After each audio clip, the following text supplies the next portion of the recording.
हरे कृष्ण। अज्ञानतिमिरान्धस्य ज्ञानाञ्जनशलाकया चक्षुरुन्मीलितं येन तस्मै श्रीगुरवे नमः। मैं अज्ञान के गहन अंधकार से उत्पन्न हुई हूँ। मेरे गुरुजी श्री श्रीमद् भुक्ति सुंदर भागवत महाराज जी ने मेरी आंखें खोली। मैं उनको कोटि कोटि नमन करती हूँ। समस्त साधु गुरु वैष्णव जनों के चरण में मेरी कोटि कोटि नमन।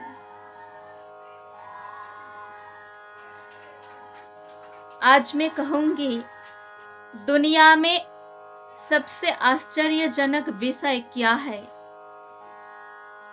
श्रीमद् भागवतम के पंचम स्कंध में धर्मपुत्र भद्रश्रवा ने कहा है कि अहो विचित्रं भगवद विचेष्टितं घ्नन्तं जनो अयं हि मी सन्न पश्यति ध्यायन्न सतयर्हि विकर्म सेवितुं निर्हृत्य पुत्रं पीतरं जिजीविषति। अर्थात दुनिया के सब लोग मृत्यु को देख रहा है। सब लोग मृत्यु को देखकर भी नहीं देख रहा है, देखकर भी नहीं समझ रहा है।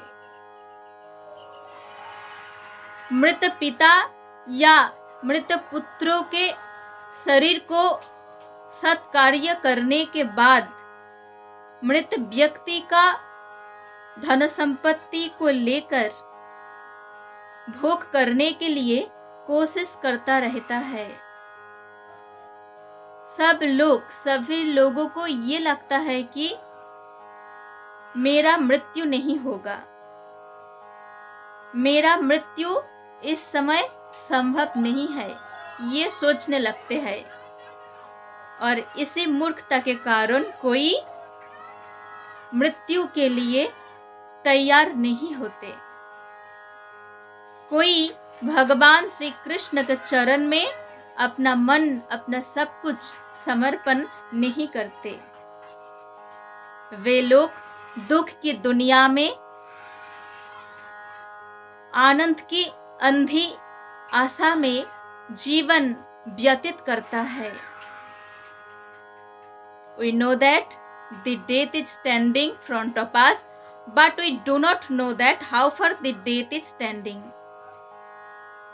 इंग्लिश को भी इंग्लिश राइटर लॉन्गफेलो ने कहा है कि trust no future however pleasant, let the dead past bury its death, act in the living present, heart within and God overhead.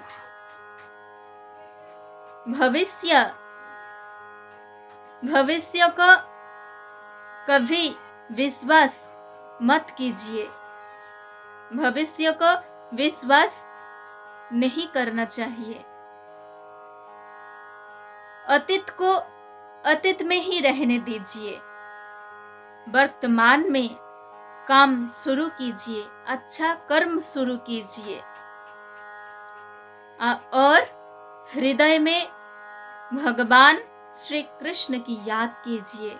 हृदय में भगवान को रखिए। महाभारत में 12 वर्ष वनवास के समय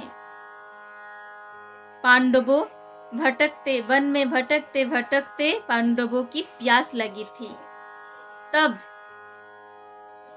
पांडवों के साथ द्रौपदी एक स्थान में विश्राम कर रहे थे।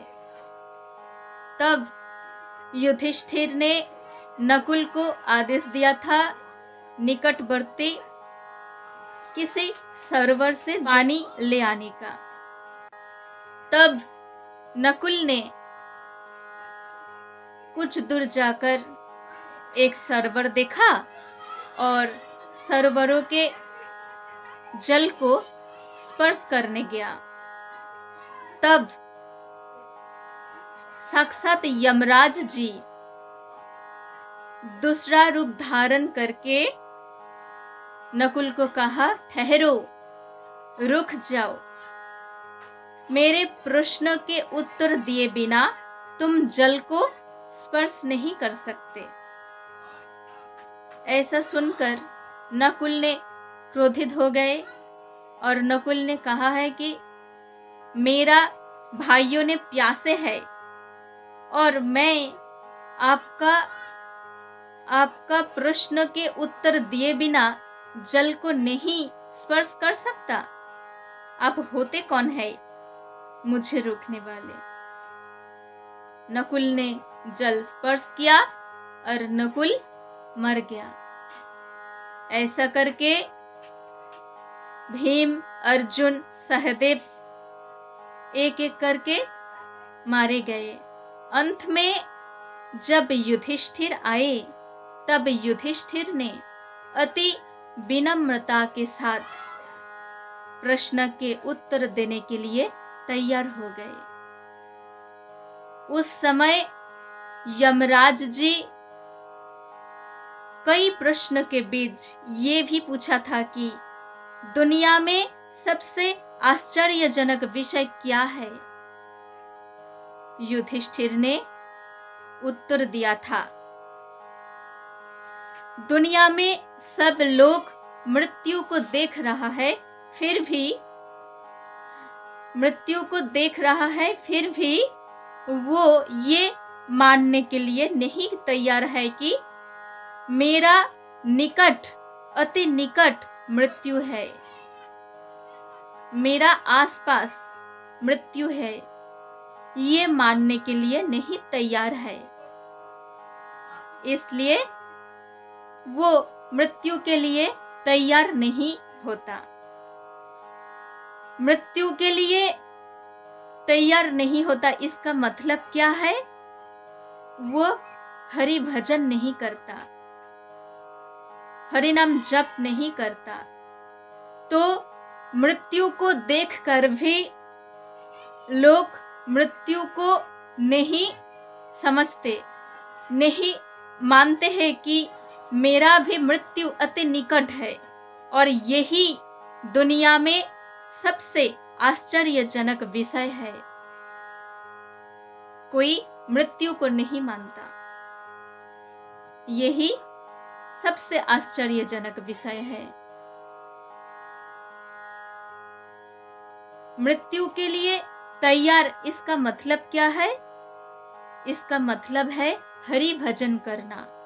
मृत्यु के बाद जब शरीर को छोड़कर आत्मा चला जाता है, तब हरिनाम करके क्या फायदा, क्या लाभ? जीवित रहकर हरिनाम कीजिए, जीवित रहकर हरिनाम कीजिए, जप, हरिनाम जप, कीर्तन, भजन कीजिए, तभी तो मृत्यु के समय हरिनाम काम आएगा। मृत्यु के समय कोई भी चीज नहीं काम आएगा, सिर्फ हरि नाम काम आएगा। इसलिए जीवित रहकर हरि नाम कीजिए। आप सब मेरे साथ जोर से बोलिए, हरे कृष्ण कृष्ण कृष्ण हरे हरे, हरे राम राम राम हरे हरे।